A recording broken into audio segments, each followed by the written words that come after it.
A revelação é: existe sofrimento. Assim, tu observas a dor e angústia que sentes, não do ponto de vista de isto é meu, mas como uma reflexão. Existe este sofrimento, este dukkha. Isto vem a partir da posição refletiva de Buda, observando o Dhamma. A revelação é simplesmente o reconhecimento de que o sofrimento existe, sem o tornares em algo pessoal. Esse reconhecimento é uma revelação importante. Simplesmente observar a angústia da mente, ou a dor física, e vê-las como dukkha, em vez de infortúnio pessoal, não reagindo às mesmas, da forma habitual. A segunda revelação, da primeira nobre verdade, é: o sofrimento deve ser compreendido. A segunda revelação, ou fase, de cada uma das nobres verdades, contém nela a palavra deve ser compreendido. Assim, a segunda revelação diz-nos que dukkha é algo para ser compreendido. Devemos compreender dukkha, e não somente tentar livrar-nos dele. Apesar de compreender ser uma palavra bastante vulgar, em Pali, significa aceitar verdadeiramente o sofrimento, acolhê-lo, em vez de somente reagir ao mesmo. Com qualquer forma de sofrimento, quer seja físico ou mental, geralmente só reagimos, mas com compreensão, podemos realmente observar o sofrimento, aceitá-lo e abraçá-lo verdadeiramente. Devemos compreender o sofrimento, é então a segunda revelação da primeira nobre verdade. A terceira revelação da primeira nobre verdade é: o sofrimento foi compreendido. Quando realmente praticaste com o sofrimento, observando-o, aceitando-o, percebendo-o, e deixando-o ser, da forma que é, aí temos a terceira revelação. O sofrimento foi compreendido. O dukkha foi compreendido. Assim, estas são as três fases da primeira nobre verdade. Existe dukkha, deve ser compreendido, e foi compreendido. Este é o padrão para as três fases de cada nobre verdade. Primeiro temos a declaração, depois a receita, e por fim, o resultado da prática. Podemos também defini-lo em termos do seu significado em Pali: Pariyatti, Patipatti e Pativeda.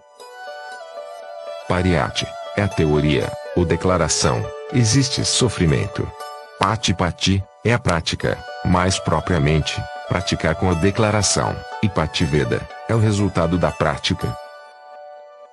Isto é o que chamamos de padrão de reflexão, pois este conduz ao desenvolvimento da mente de uma forma bastante refletiva. A mente búdica é uma mente refletiva que conhece as coisas como elas realmente são. Usamos estas quatro nobres verdades para o nosso desenvolvimento, aplicamo-las a coisas comuns na nossa vida, aos mais comuns apegos e obsessões da mente. Com estas verdades, podemos investigar os nossos apegos e obsessões para obtermos as revelações. Através da terceira nobre verdade, podemos realizar a cessação, o fim do sofrimento, e praticar o caminho óctuplo, até obtermos entendimento. Quando o caminho óctuplo tiver sido plenamente desenvolvido, somos um arahant, tarefa cumprida. Embora isto possa parecer complicado, 4 verdades, 3 fases, e 12 revelações, é bastante simples.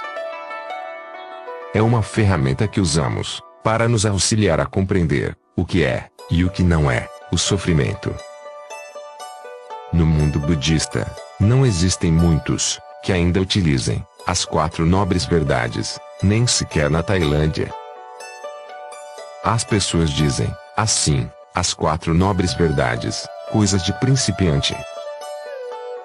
Então, talvez utilizem todos os métodos de Vipassana e se tornem realmente obcecados com as 16 etapas antes de chegarem às nobres verdades. Eu acho realmente espantoso que no mundo budista, o ensinamento, verdadeiramente mais profundo, tenha sido posto de parte, como sendo budismo primitivo. Isso é para os miúdos pequenos, os principiantes. O curso superior é. E partem para complicadas ideias e teorias, esquecendo o mais profundo ensinamento.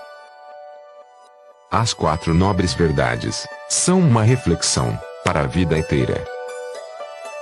Não se trata somente de realizar as 4 nobres verdades, as 3 fases e 12 revelações, e assim tornar-nos num arahant, num único retiro, e então partir para algo mais avançado.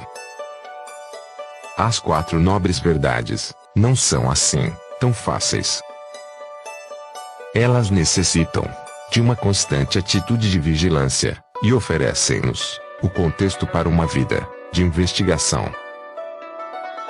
Capítulo 1. A primeira nobre verdade. O que é a nobre verdade do sofrimento? Nascimento é sofrimento, envelhecimento é sofrimento, e morte é sofrimento. Separação daquilo que gostamos é sofrimento. Não obter aquilo que queremos é sofrimento. Em resumo, os 5 agregados, influenciados pelo apego, são sofrimento. Existe esta nobre verdade do sofrimento, tal foi a visão, revelação, sabedoria, verdadeiro conhecimento e luz que em mim surgiram, acerca de coisas nunca antes ouvidas.